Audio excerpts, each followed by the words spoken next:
The last couple of cycles, the problems were either in the banking sector or the corporate sector. Perhaps we're going to go through a cycle where we see some real sovereign stress, and I think that will be a novel element for investors. Part two of our interview with Matthew McLennan. He assesses the risks and intriguing opportunities he sees internationally. Funding provided by ClearBridge Investments, First Eagle Investments, Royce Investment Partners, Matthews Asia, Strategas Asset Management, and Women Investing in Security and Education. Hello and welcome to this edition of Wealth Track. I'm Consuelo Mack. The outlook for global economies in 2023 is not reassuring. The World Bank has slashed its 2023 global growth forecast to 1.7% from its previous 3% estimate, saying that the global economy is perilously close to falling into recession. The vast majority of central banks, especially in developed countries, are still tightening to fight inflation, therefore slowing economic growth even more.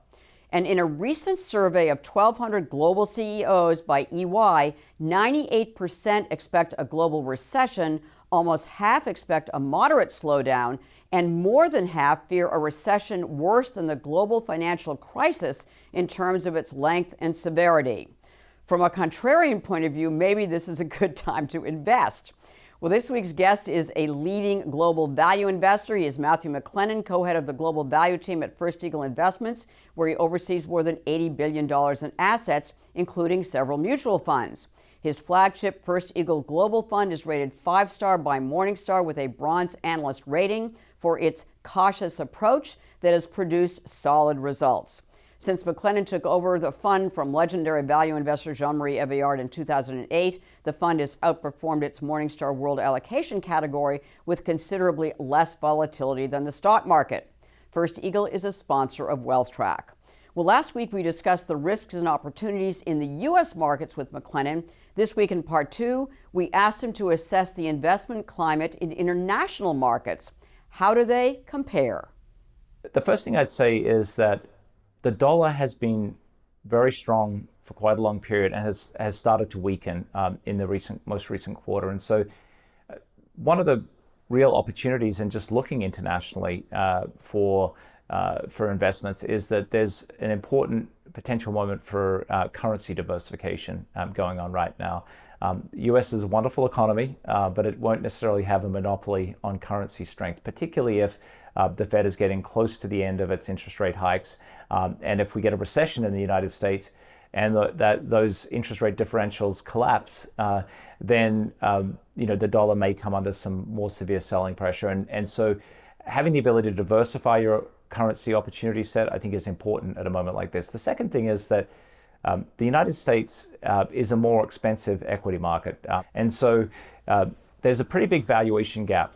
And what we see is that gets mirrored bottom up, not in all securities, but in select investment opportunities that we would look at around the world. And so, when we look at our international portfolio, it has a different sectoral composition than our US portfolios, or at least within the global strategy. What we own internationally doesn't just mimic sectorally what we own in the United States, because the opportunities to find businesses that have attractive market position vary by sector.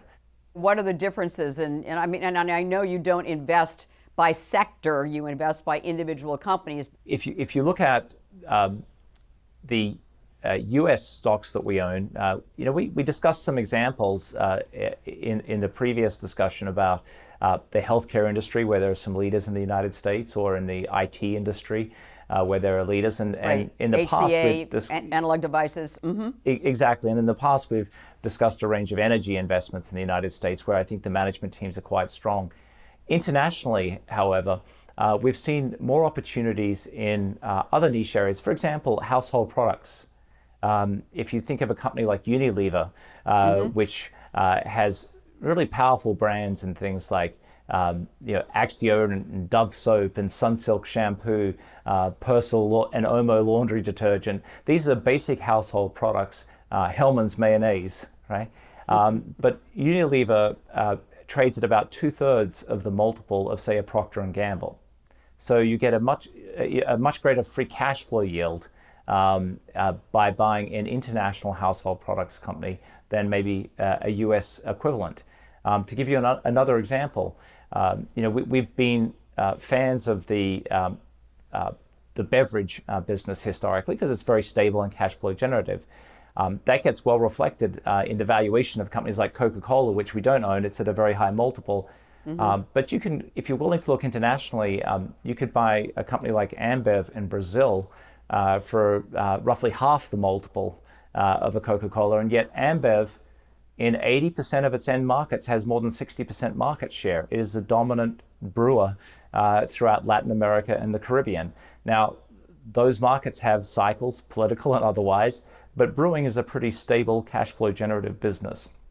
And you're able, by looking outside the United States, to find a company like that. There are other sectors, I would say, such as the consumer discretionary space, particularly the luxury products area, where there's just not a lot of representation in the US equity markets. And so one of our larger investments has been in Richemont, which is the holding company for Cartier and Van Cleef. These are jewelry maisons with over a century of history.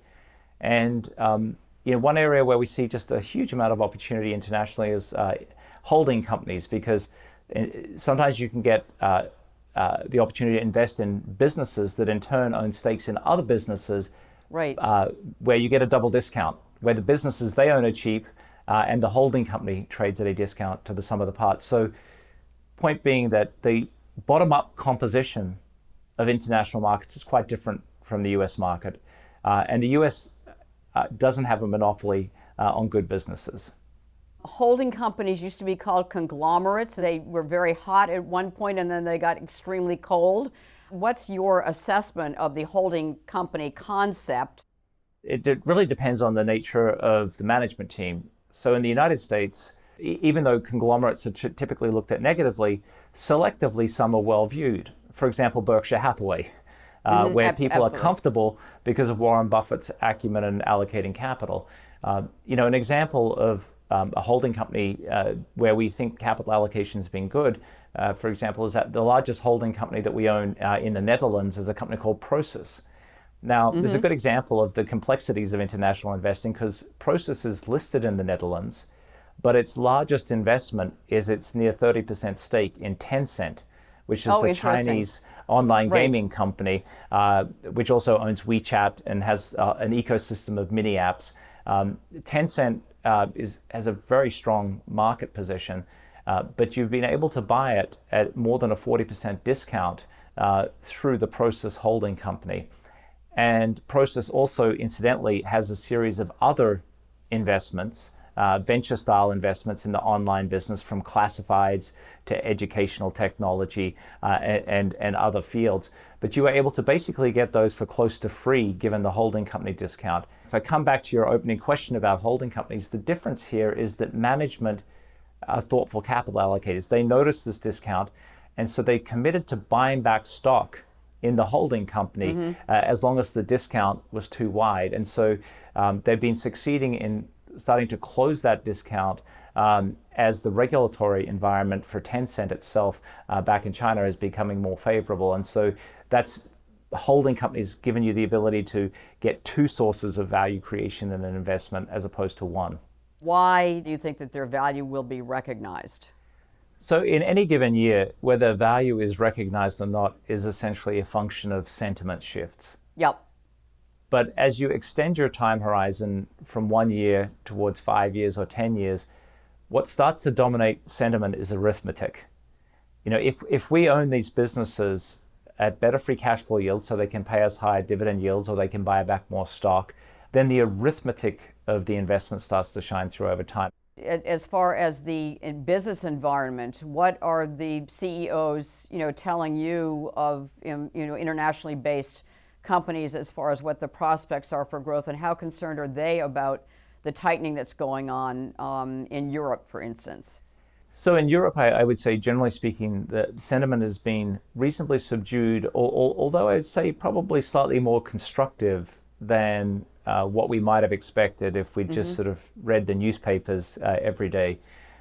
I think in part, the worst case scenario for Europe hasn't played out thus far over the winter. They've had the benefit of a warm winter, which means that they've needed less natural gas than they might have otherwise needed. We also saw, by virtue of these companies anticipating the worst, quite a bit of adaptive behavior from management in the lead up. But then we've seen some surprising signs of strength. For example, we were speaking about Unilever before. They were pressured by rising input costs, but they're now seeing the ability to raise their prices. And they're seeing about 10% revenue growth at the moment. And I think they're sounding more confident on their ability to restore their margins over the medium term. We're seeing other companies, we mentioned Richemont, where the markets are starting to sense that China, which had been really on a negative trajectory last year between the zero COVID related lockdowns, the property crisis, and the regulatory pressures on the tech sector, seems to be reversing all of those policies right now. And so there seems to be a little bit of enthusiasm around some of the companies that may be beneficiaries of a rebound in activity in China over the next year. Now, we have some pretty serious questions about the medium-term outlook for China, but at least in the near term, in terms of what we're hearing from companies, they're more constructive on the near term in China. What's your sense of business in China? We're definitely seeing signs that mobility is starting to recover in China, just from conversations with various businesses, and the way that companies that we own are trading.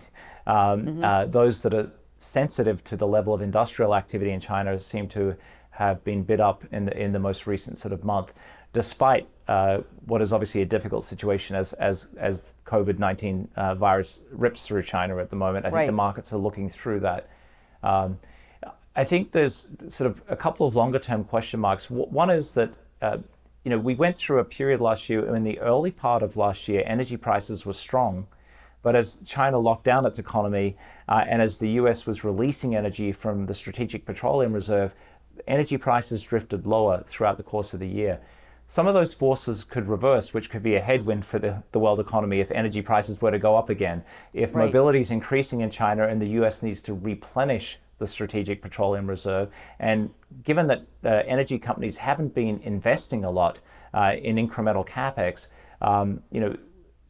were energy markets to tighten again, that could be a headwind to China and to the world economic growth outlook.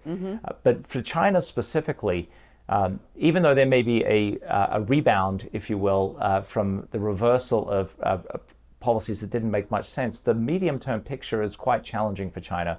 Their demographics, with the lagged effect of the one-child policy, are much worse than ours. The scale of the malinvestment in real estate is epic. So even though they're putting in place procedures now to ease some of those pressures, the fact of the matter is they have a large overhang of malinvestment in the real estate sectors, which will take a long time to work through. And then finally, it's fair to say that the government has maintained a firm hand on the economy. And so it's not exactly the recipe for productivity growth accelerating, and we've seen actually a decelerating trend of productivity growth in China. And so I think the combination of debt, property overhang, the role of the government in the economy, and difficult demographics, aside from all of the geopolitical stuff, are some meaningful medium-term questions about China. Japan, you have been a long-time investor in very specific Japanese companies. Japan now has inflation, for the first time in several decades. They are encouraging wage increases. What's the situation in Japan? So we are seeing a little bit of inflation come through the Japanese economy, in part because the yen was very weak, in part because of the pressures that have affected the globe, but it's still quite muted relative to the United States. If we look at wage inflation in the United States, if I look at the Atlanta Fed wage tracker, for example, it's been growing about 6%. In Japan, wage inflation's been closer to 2%, so far more muted, but it is some signs of inflation in the market. And so, and everyone knows that Japan has had its issues, right? Like the discussion on China, it's had problems with debt and demographics and deflation. But it's also been true that we've found in a difficult macro environment some fine companies. And I think if we were to see a period of inflation, companies that have stronger market share positions ought to be able to sort of pass that through and experience some amount of sales growth. The question that's a little bit harder to answer is, what is the effect if inflation persists in Japan? And if it results in a higher level of interest rates, that currency could be under quite a bit of appreciation potential, which works against the inflation. And so, Japan has a lot of macroeconomic challenges to deal with, but they have some fine companies. And so an example of a company in Japan that you have held for a while and will continue to hold. Over the years, our largest industrial investment in Japan, which was in Fanuc, the world leader in CNCs and robotics. Now that's a wonderful company with a very strong market position, which would endure very extreme environments because it has net cash on the balance sheet. But it is going to be somewhat sensitive to the fact that if the yen were to appreciate a lot, it might impact their cost structure adversely. On the other hand, there are some more domestically focused Japanese companies, and our second largest industrial holding, and it's hard to think of it as an industrial, it's really more of a commercial services company, is a company called Seacom, which has over 50% market share in commercial alarm systems in Japan. And rather like other services business, if you have the density of position, you can service all of those locations much more efficiently than your competitors. It's not a business that has a lot of growth, but if you had inflation in Japan, given their market position, they could pass it through. So it's almost trades like a tip, right? Like an inflation-protected bond, because even though it's a stock, it has a strong market position without a lot of growth, but it has a degree of pricing power. So, you could buy JGB with a close to a 0% yield, or you could buy a Seacom with about a 6% free cash flow yield in a very stable position. And so companies like that don't offer a lot of excitement because they don't have a rapid growth profile, but they're very resilient. And were the yen to appreciate, it wouldn't really impact their business in any negative way per se. So, Matt, looking at the opportunities in the international markets versus the U.S. markets, you've discussed that the many equivalent companies with the same, leadership and resilience qualities, the qualities that you look for in a company, that the international counterparts frequently are less expensive and therefore more attractive from your perspective as a value investor. Do you envision the mix in your portfolio leaning more heavily towards the international companies? Is that where you're finding more value, that it would actually, instead of being kind of 50-50 between the U.S. and international, that it would be more international? Ultimately, it's very bottom up for us. I think if I just looked at it top down, I'd probably say that would make sense as a proposition. But bottom up, we've still managed to find some pretty good businesses in the United States. And so every time we think we're going to veer off in the direction of just owning more international stocks, we've found incremental opportunities in the United States. And so I think the key thing for us is looking at the world, looking at it globally, and basically just committing capital where we see the right businesses at the right price. And that could even include emerging markets, as we've discussed. One investment for a long-term diversified portfolio, again, thinking about your international opportunities, what would be a good addition to a long-term diversified portfolio? To give you an example of what we might own in an emerging market, because when people think of as emerging market investing, they think of high-risk investing. But let me give you an example of something that's a holding company in an emerging market, and that is a company called FEMSA. Now, it happens to be listed in Mexico, and what's interesting about this business is they had their origins in the beer business. They sold their domestic beer business to Heineken a number of years ago, and so they now have a 15% stake in Heineken, which is a very stable, globally diversified business. They built a position as a Coca-Cola bottler, and in fact, they own nearly 50% of Coca-Cola FEMSA, which is the world's leading Coca-Cola bottler. So again, stable business across many countries, just happens to be controlled by a Mexican holding company. They independently control a network of stores throughout Mexico Mexico called OXXO, and these are kind of like the 7-Eleven of Mexico. They have nearly 20,000 of these stores, and they have total density and volumes are recovering from COVID in terms of the retail traffic. They have the ability to grow their store count at a measured pace over time and participate in the growing nominal spending of Mexico as it recovers from COVID. And so here you have a holding company that's cheap relative to the sum of its parts, happens to be listed in Mexico, but they've been incredible business builders, and they own stakes in companies themselves that are quite defensive and cash flow generative. Now, it sounds so interesting. And the fact that they are based in Mexico, is that an automatic discount to if they were actually, based in the U.S. or Germany or whatever? There's been windows of time where I think it's weighed on the sentiment around the stock, where there's been negative sentiment around emerging markets, where we're able to build our position in the last couple of years. And I would point out as well, the Mexican peso has been quite depressed relative to the dollar, but it's been fairly strong in the last quarter, and that's a currency that offers meaningfully higher interest rates. Ultimately, Mexico is our neighbor, and if the U.S. does well over time, I think that serves Mexico well. Both countries have their issues, but I think that the essential co-location of Mexico and the United States make it a beneficiary of some of the issues that might be going on between China and the United States. Matt, in the interview that you and I did recently about the United States markets, you mentioned that there is some vulnerability in the U.S. Treasury market, possibly for a number of reasons. Where do you think there could be a financial crisis or financial shocks in the international markets, given this kind of seismic shift we've had from low inflation and low interest rates to higher inflation and higher interest rates? It's a great question, and I think in some ways, the challenges in the United States are mirrored by some of the challenges internationally.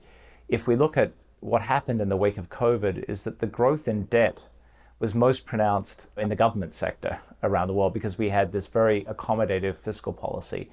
And so as interest rates not only move up in the United States, but are starting to move up in Europe, we're keeping a close eye on markets like Italy that has a lot of debt, and has not had strong productivity growth. We saw challenges in the UK last year, and you mentioned as well that Japan is grappling with unwinding of its yield curve targeting, and Japan is an indebted economy. So, and we talked about the troubles in China. So, I guess cutting a long story short, we see challenges in the sovereign sector globally. And I think this may be one of the things that differentiates the next cycle from the last. The last couple of cycles, the problems were either in the banking sector or the corporate sector. Perhaps we're going to go through a cycle where we see some real sovereign stress. And I think that will be a novel element for investors. You've traditionally held about a 10% position in gold. Is that, again, something that will offset these potential shocks that could come from the government debt sector? The way we've thought of gold is exactly that, as a potential hedge against the agency issues attendant to the way sovereigns run themselves. And so we currently have around 15% of our portfolio in a combination of bullion and gold miners as a potential hedge. And then, to the extent that we don't like what we see top down in terms of policy, excessive debt and poor decision making, what we've tried to do, in addition to owning the gold as a potential hedge, is to focus on individual companies that we somehow feel are, quite solvent, often with net cash or very strong balance sheets, where we want to align ourselves with management, where management's got a long-term track record of capital allocation that's accretive, and where the market position is stable and often diversified across many countries. And so, ironically, owning good businesses can be a bit of a hedge against poor sovereign policy as well. And so it's that combination of good businesses and the ballast, if you will, in the potential hedge of gold that we hope will see us through this kind of turbulence. All right. Well, it certainly has in the past. So, Matt McClennan, thank you so much for joining us once again from First Eagle. Thank you so much for having me on the show. At the close of every Wealth Track, we try to give you one suggestion to help you build and protect your wealth over the long term. This week's action point is continue to hold a comfortable amount of cash in your portfolio. As central banks tighten, recession risks are growing. The rapid reversal of credit conditions from extremely easy to tight are bound to cause economic and financial dislocations, if not financial shocks. Having liquidity as both a buffer against market declines and dry powder to deploy when opportunities arise is called for in this era of seismic macroeconomic and geopolitical shifts.